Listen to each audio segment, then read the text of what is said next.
Check out this shirt my friend got me. My friend Tony bought it for me. I solemnly swear that I am up to no good.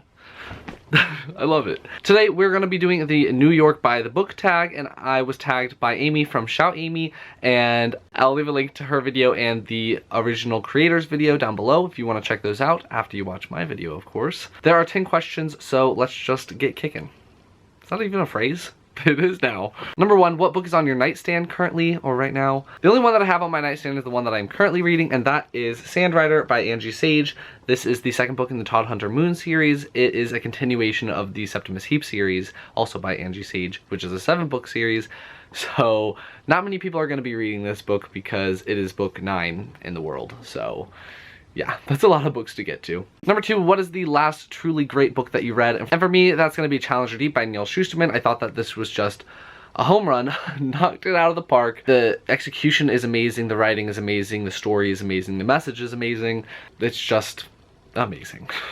Read it if you have not read it. It's about a boy who starts to suffer from schizophrenia, and then he's checked into a mental hospital, and he's just dealing with all of those things. And it has 2 different storylines, one of him going to this mental facility and kind of getting help, and then one of him on a ship going to the Marianas Trench, and that's why it's called Challenger Deep, because that is the lowest point of that trench. So definitely enjoyed it. Please read it. I'm just gonna read it off my phone. Number 3 is, if you could meet any writer, dead or alive, who would it be and what would you want to know? I would definitely want to meet J.R.R. Tolkien because he's amazing. This is my copy of The Hobbit, and I would just want to talk to him about his forming of the world and the language and just everything. And I'm sure there's tons of books out about that, but I would just love to hear it from him. And yeah, obviously I can't because he has passed away, but that would definitely be what I would want to do. Just have a really long conversation with J.R.R. Tolkien. That would be amazing. I was holding the book upside down the whole time. Awesome. Number 4 is what books you might be surprised to find on my shelves. That's the Twilight series by Stephenie Meyer. As you guys know, I hate romance in books usually. I just don't really love romance, and this is a paranormal romance book, and I enjoyed it when I read it. I almost assuredly would hate it if I read it now, but I keep it on there because I did enjoy it at the time of reading it, and I mainly focused on how all the vampires have powers. I thought those were really cool, and how your greatest trait as a human is kind of like made bigger as a vampire. So I thought that was cool, but I wasn't really paying attention to the romance. Obviously, I know that it's really weird, but yeah, I have these on my shelves, all of them. I have all 4. Number 5 is, how do you organize your personal library? And so for all my books, I organize by last name of author in alphabetical order. And so up here, the very top of this shelf is A, and then it goes across all the way down this way, down to the bottom, and then I have 4 more shelves on the opposite side of my room. So yeah, they're not full obviously, but I organize them by author. But there's a couple of areas that I have just a smorgasbord of books. There is a classics little collection because I have some really old classics that I all keep together because they're all the same edition. And then I also have a section of big books that don't really fit on all the other shelves, so those have to go separately together somewhere else. But everything else is alphabetical order. Number 6 is, what book have you always meant to read and haven't got around to yet, or anything you feel embarrassed to never have read? And for me, I am not embarrassed by anything that I haven't read, but a book that I have been meaning to get to for a very long time is going to be Percy Jackson's Greek Gods by Rick Riordan and illustrated by John Rocco. Also, I just love pointing out that she looks like she's about to throw up because I don't know why that's on a book cover. This is just like so large, and I already know all the stories in it, so it's just kind of me reading it from Percy's perspective.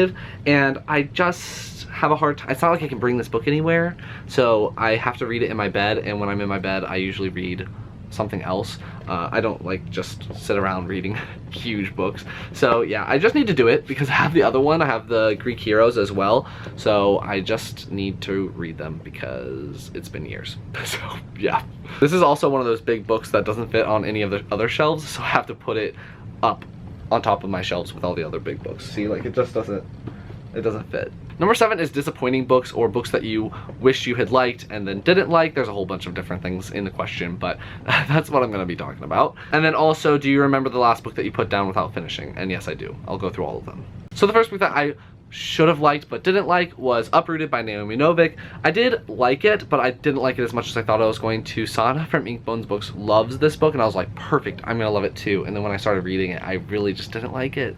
I thought that the main male character was not a good person. I really didn't like reading about him, and I just didn't like the world building. Didn't really like this one. And then also another one that is really weird, because I did like it right when I read it, and then as I've been thinking about it, I've started liking it less and less and less, and the more people that I see love it, it makes me not like it even more, which is like the weirdest thing, and that is Carry On by Rainbow Rowell. I just don't like this book that much. I liked it when I read it. I gave it 4 stars. Like, just I finished it and rated it 4 stars. I was like, this was so much fun. And then I was thinking about it, and I was just started thinking about how problematic a lot of the things are. Like, I just don't understand the relationship. I just don't get it. Like, it doesn't make any sense at all. If someone was trying to kill me, I would not fall in love with them. It just would not happen. So yeah, didn't really like that, and it's causing me problems as I think about the book, and as I get farther away from it, I just, yeah, nope. And the last book that I put down without finishing is going to be Queen of Fire by Anthony Ryan. This is the 3rd and final book in the Raven's Shadows trilogy. Yeah, and I just can't get into it. It is so different from the other 2. The first one was my favorite by far. It was about this boy growing up in a monastery, and then it had another time period where he was an older, like, war hero type of person, and so I enjoyed seeing both of those stories. And then the second book doesn't have him as a boy anymore. He's all grown up, and it just is one continuous plot, and it follows a bunch of different characters, and that one was okay because I liked the characters that were introduced. I thought there was a lot of strong female characters as well as strong lesbian characters, which you don't really see in fantasy too much. And then this one is a snorefest so far. I read 151 pages. I'm putting it down for now because I'm just not feeling it, I think, and I will pick it back up in the future and hopefully finish it. Number 9 is, if you could require the president to read one book, what would you choose? And I couldn't really think of anything. I was thinking about being like cheeky and annoying and be like, Finances for Dummies or something like that, but I just can't really think of anything to make our president read. I couldn't think of anything besides like really annoying answers that would make people mad, so sorry about that. And the 10th and final question is going to be, what book are you going to read next? And I am going to be reading School for Good and Evil, A World Without Princes. This is the 2nd book in the School for Good and Evil series by Saman Shanani. I am going to be buddy reading this with a bunch of booktubers, a bunch of the people that I was at Y'all Fest with, and the people that I read the first book with, I'm going to be reading the 2nd book with. I'm very excited for it. I am enjoying the book so far. I am loving Agatha, which is this character. She's great. I love her. And yeah, I'm really excited to get to this. So that is the New York Times by the book tag. Is that what that's called? I don't know. I already forgot. I'm going to tag a couple of people. I'm going to tag Sam from Thoughts on Tomes. I'm going to tag Riley from Riley Marie, and I'm going to tag Kayla from Bookadoodles. So I hope you guys haven't done this tag already. If you have, sorry, I tagged you again. If you like this video, please give it a big thumbs up and comment down below what book you would make our president read, because I had no idea. And I will talk to you guys next time. Bye.